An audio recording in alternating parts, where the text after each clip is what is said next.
Supreme court में वक्फ संशोधन कानून को लेकर सुनवाई चल रही थी, जिसे लेकर आज सुप्रीम कोर्ट ने एक बड़ा फैसला लिया है, जहां वक्फ संशोधन कानून को चुनौती देने वाली सभी याचिकाओं पर सुनवाई करने के लिए 2 सप्ताह बाद सुप्रीम कोर्ट के चीफ जस्टिस संजीव खन्ना की अगुवाई में आज अदालत बैठी। और जैसे ही इस मामले में सुनवाई शुरू हुई, सॉलिसिटर जनरल तुषार मेहता ने इस मामले को अगले हफ्ते टालने का बेंच से आग्रह कर दिया और बेंच भी इसको लिए राजी हो गई। जिसकी वजह क्या थी आपको बताते हैं। दरअसल आज सुनवाई के दौरान मुख्य न्यायाधीश संजीव खन्ना ने कहा कि उन्होंने सरकार और जवाब में दायर की गई जो दलीलें हैं उनको पढ़ लिया है और उन्होंने कहा कि जो याचिकाकर्ताओं की तरफ से जो सवाल उठाए गए हैं उन पर भी गौर किया है, लेकिन सीजीआई संजीव खन्ना के रिटायरमेंट का वक्त नजदीक आ रहा है। 13 मई उनका चीफ जस्टिस के तौर पर अंतिम दिन होगा सुप्रीम कोर्ट में। ऐसे में वहाँ कोई आदेश सुरक्षित नहीं रखना चाहते और इस वजह से उन्होंने इस मामले को अगले गुरुवार सुनवाई के लिए स्थगित कर दिया। और उस वक्त इसकी सुनवाई कौन करेगा? उस वक्त सुनवाई करेंगे देश के नए चीफ जस्टिस BR गवई। उनकी अध्यक्षता वाली पीठ इस पूरे मामले को सुनेगी और तारीख होगी 15 मई। जी हाँ, तो एक तरह से आप कह सकते हैं कि सीजीआई संजीव खन्ना ने अपने हाथ पीछे खींच लिए हैं, इस वजह से क्योंकि उनका रिटायरमेंट बहुत नजदीक है। अगर वह इस मामले को लेकर सुनवाई करते हैं तो फैसला सुरक्षित रखते तो फिर जाहिर सी बात है कि उनके रिटायरमेंट के बाद फिर नए सिरे से उनको सुनना होता।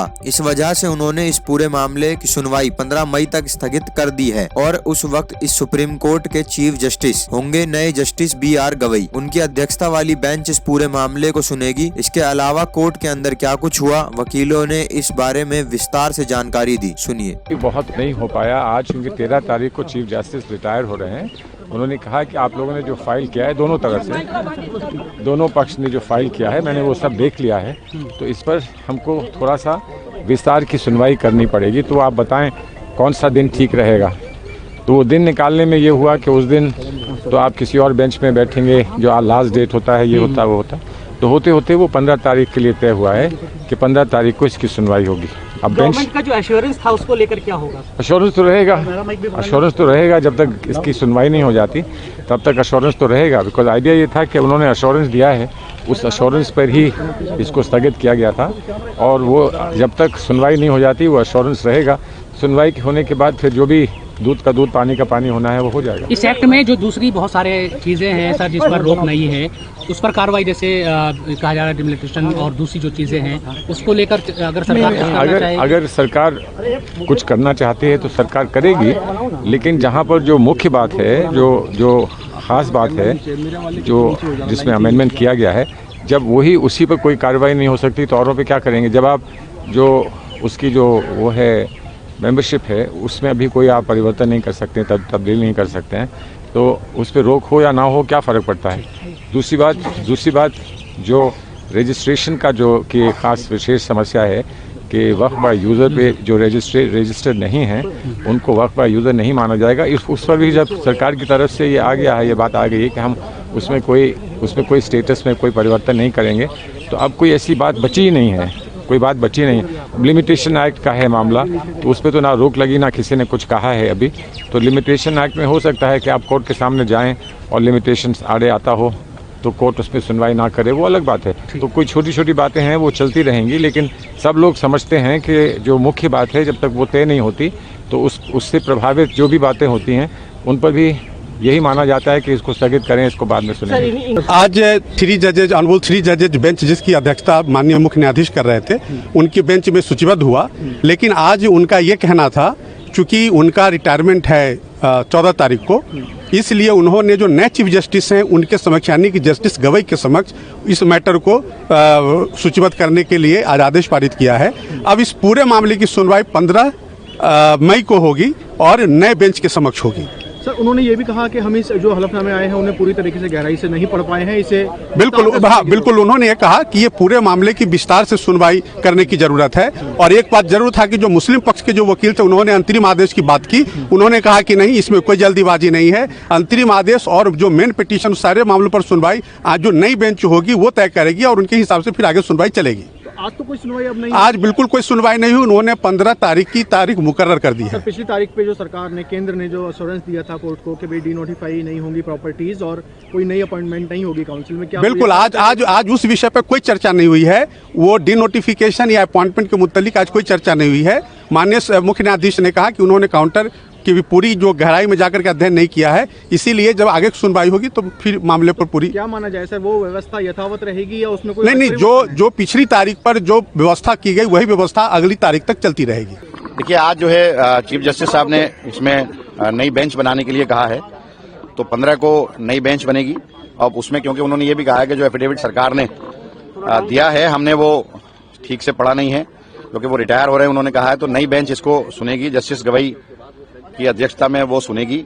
और मोटे मोटे ऑब्जेक्शन जो हमारे भी हैं, जो हमने भी, क्योंकि एफिडेविट जो उन्होंने केंद्र ने फाइल किया, हमने भी उसका जवाब दाखिल किया। जैसे उसमें इन्होंने कहा है कि एनी मेंबर, वक्फ बोर्ड जो गठित होता है उसमें एनी मेंबर कहा, पहले वह मुस्लिम था तो अब एनी में तो कोई भी आ जाएगा।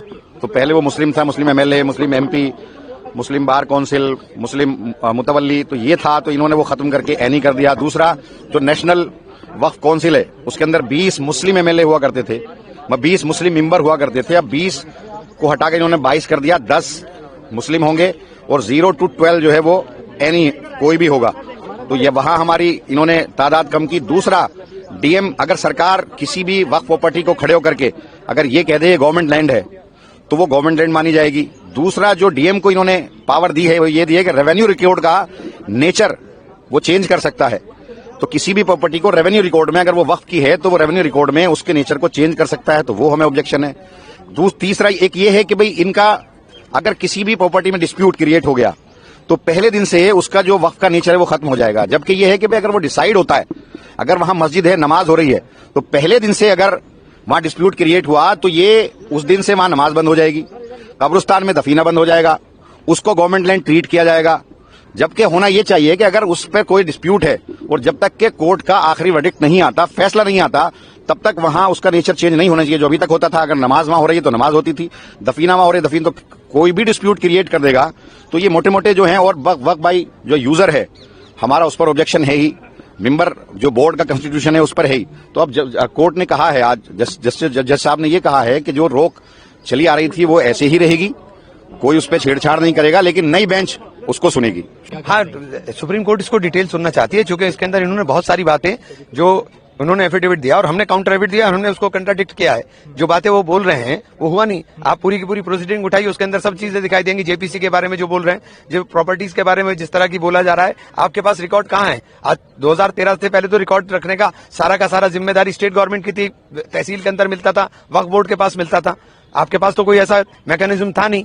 आपने ये बात जो आप बोल रहे हो, और आपने 2013 के बाद एक जो संख्या थी उस संख्या के बारे में आपके अलग अलग दावे अलग अलग डेट के ऊपर होते रहे, तो आप इस तरह की बातें बोल रहे हैं जो ये साबित नहीं कर पाएंगे। कोर्ट उसको पूरी तरीके से सुनना चाहती है, डिटेल सुनना चाहती है। सॉलिसिटर जनरल ने ये भी कहा कि सरकार पूरी तरीके से तैयार है हर रिप्लाई के साथ। कहाँ रिप्लाई है सरकार का? सरकार का रिप्लाई कहाँ है? सरकार तो अपनी बातों को खुद ही कंट्राडिक्ट कर रही है। सरकार के पास रिप्लाई कहाँ है?